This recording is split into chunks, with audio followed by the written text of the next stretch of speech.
Hi, I'm Dr. Sora Jabitsky, and I'm here with my friend Caro. I'm a sex educator. I've been doing this for 19 years.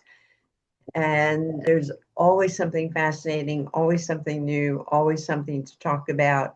And today's topic is about kinks. And I find for my students, there's a lot of interest in kinks, not necessarily from a clinical perspective, but just in general. How do you deal with kinks and what are kinks? So with that, I'm going to turn this over to Carolina.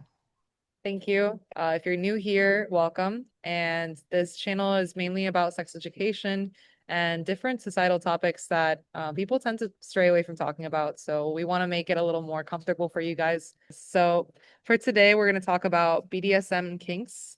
I think it's important to know the type of kinks that there are, the types that exist, and the meanings behind them. Truly, like what you would want from a partner, how to approach it in a certain conversation when you're having sex, when you're planning on having sex. I wanted to start off with bondage. It's one of the common kinks. So usually when you refer to bondage, you're referring to ropes, restraints, and ties. I've seen like in different statistics that usually in Texas is where it's most commonly seen. In the aspect of safety when regarding bondage, you want to make sure that your partner feels comfortable and safe. So it's always important to talk about consent and how they feel about, being tied up in this circumstance. So it's important to avoid circulation and nerve issues with your partner and using like, safety measures like scissors and, regular check-ins. And some people may think it's a little awkward to like, maybe midway through ask about it, but realistically, it's just thoughtful, and I think your partner will appreciate it more than anything.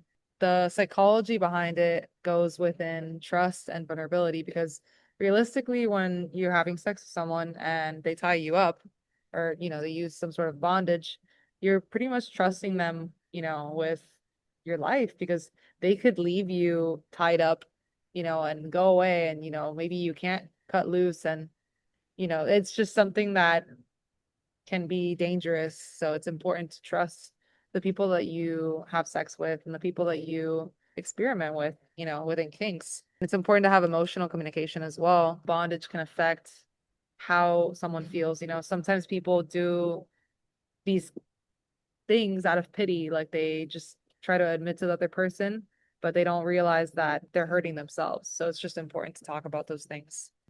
And then something that's a little more commonly spoken about, I just wanted to cover dominance and submission.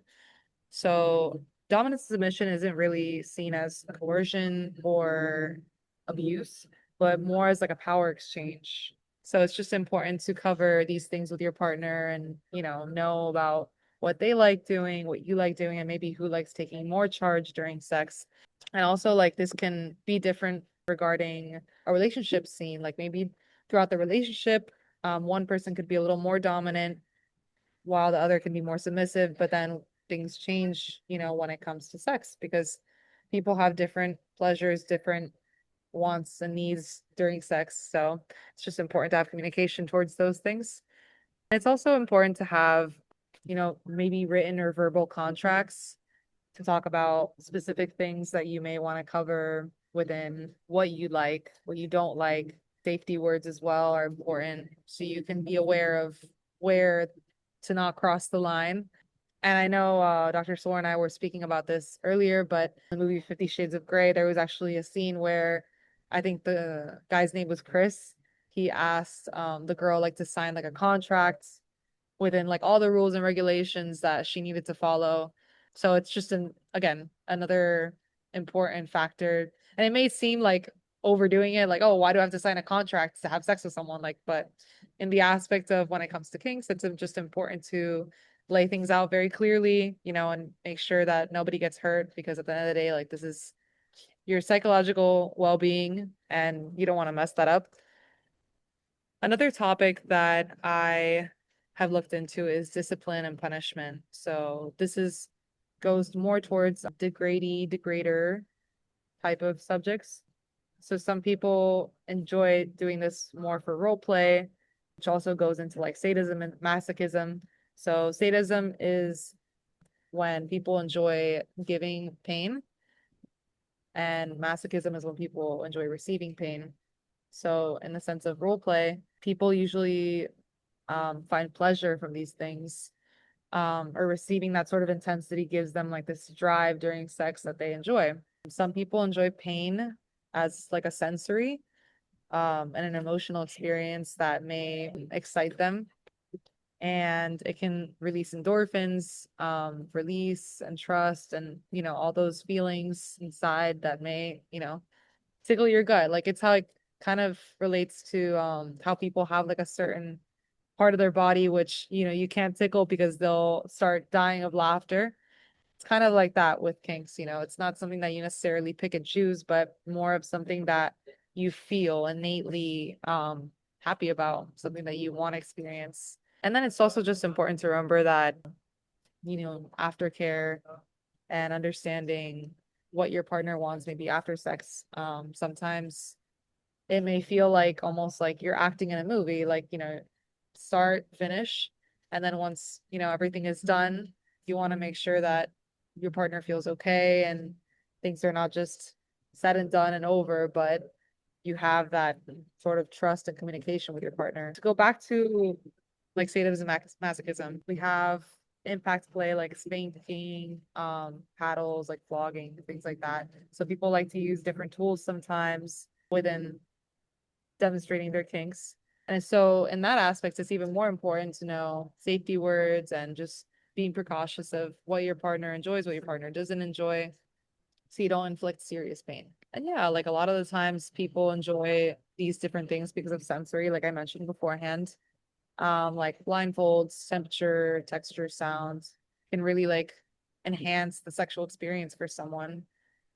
And I would say that role play and fantasy like kinks are more towards separating like real world sex to kind of like what they fantasize about, maybe like in their dreams or something that they aspire to do. Sometimes people like doing like, prisoner and cop or different things that make them feel like more excited or more in control. I have a joke. Did you hear about the sadist and the masochist in their relationship? No, right? No, they broke up. It was very sad. The masochist kept saying, beat me, and the sadist kept saying, no. That's my S&M joke. And we're not here to endorse anything. We're here to educate, demystify, and normalize, human diversity. Kinks are far more common than people think. The taboo comes mostly from cultural messaging, not psychology. In my classes, I have this one video of a couple who were giving a lecture about BDSM and bondage, discipline, and sadomasochism. That's what that stands for. And so they're giving a lecture about their lifestyle. And they use it as a lifestyle. They sometimes they play act and get into the sexual aspects of it. Otherwise, their typical routine had to do with the man was the disciplinarian and his wife. They were married.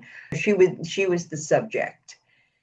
And in this video, the guy he looks like something out of the 1920s. He's like, and he was definitely military. He was in command, and he had this kind of striped shirt and suspenders and like pointy shoes. I mean, he just looked like a character. And his wife spent all the time he was talking. She was on the floor the whole time in a very Indian looking outfit, very feminine, long hair. So they looked like the roles, and to watch the students' reactions while they're talking about their lifestyle, that's the most interesting part to me, because even the people in the video, the audience, kind of looked skeptical, like, no, they wouldn't want to try this because he was clearly dominant. So let me go back to a basic definition of a kink is any consensual sexual interest or practice considered atypical or outside the mainstream. Kinks exist on a spectrum, mild curiosity, occasional exploration, regular part. They could also be regular part of someone's erotic life. Kinks enhance arousal. The difference between a kink and a fetish. A fetish is something that is required for arousal. So even in some of my textbooks, there's pictures of guys licking the high heels, not even with someone in it. They're just licking the heel of high heels. They need that object for arousal. I know someone who is a paid dominatrix. A lot of her clients are very powerful men, and they pay her to make them the object of discipline to hurt them. And they pay her for that. There are sensory kinks. People wear blindfolds, feathers. There are symbolic kinks, uniform specific roles. People, play act teacher student. There's also kinks that aesthetic kinks, dancing, body worship, consensual restraint. Kinks, from a psychological and biological perspective, there's a role of novelty. And people have heard about dopamine, and dopamine is released. Dopamine is this addictive neurotransmitter. It's what creates, like, what gets released when people do cocaine and become addicted to cocaine.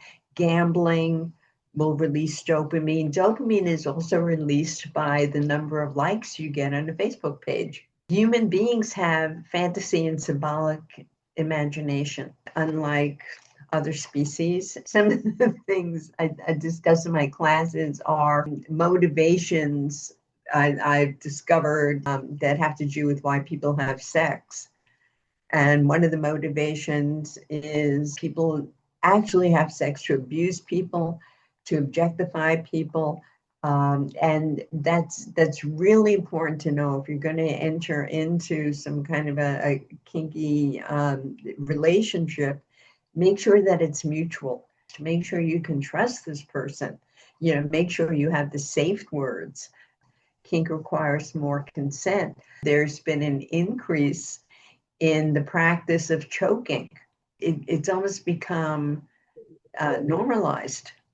But the point I was making there is trust. Even if you engage in some kind of choking relationship or choking encounter, make sure that it's safe. The words that are used are safe, sane, and consensual, risk-aware, consensual kink, and they'll have personal responsibility and consensual kink. Those were, frameworks for safety.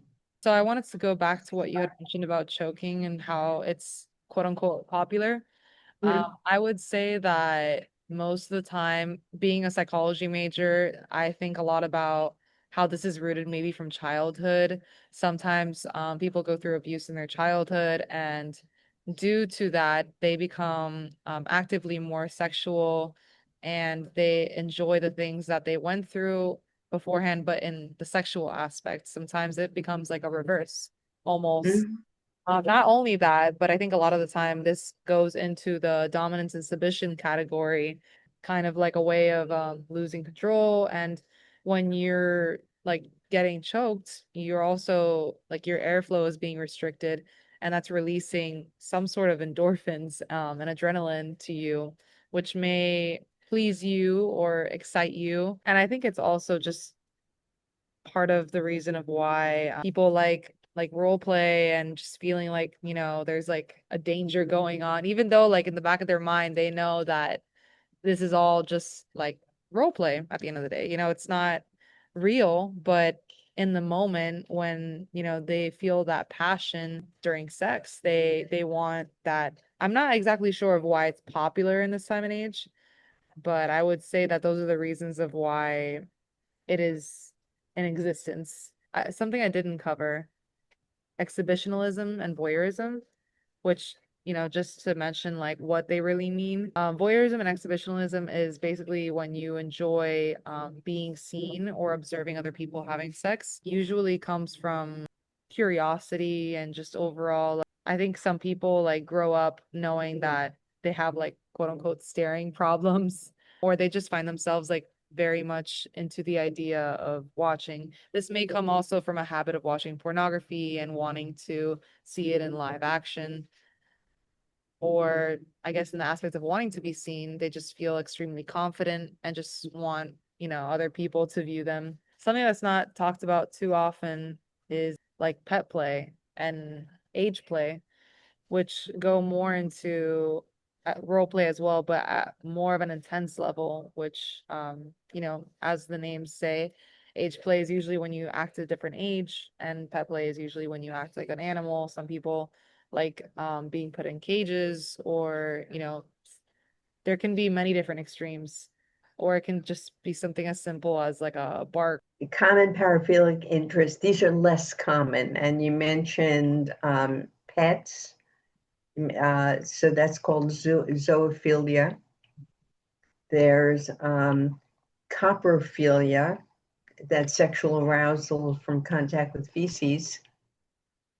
There's kysmophilia, sexual pleasure associated with receiving enemas. Or intestines are flushed out from through the anus. Necrophilia, sex with dead people. Urophilia, arousal with contact with urine. And the American Psychological Association makes these distinctions. They use the term paraphilic disorder is something that causes personal distress. It involves non-consenting partners. So that could be things like voyeurism, watching someone without their knowledge of it. I used to live in New York and I took the subway all the time. And, you're standing in the subway and all of a sudden somebody's rubbing behind you. That's frotteurism.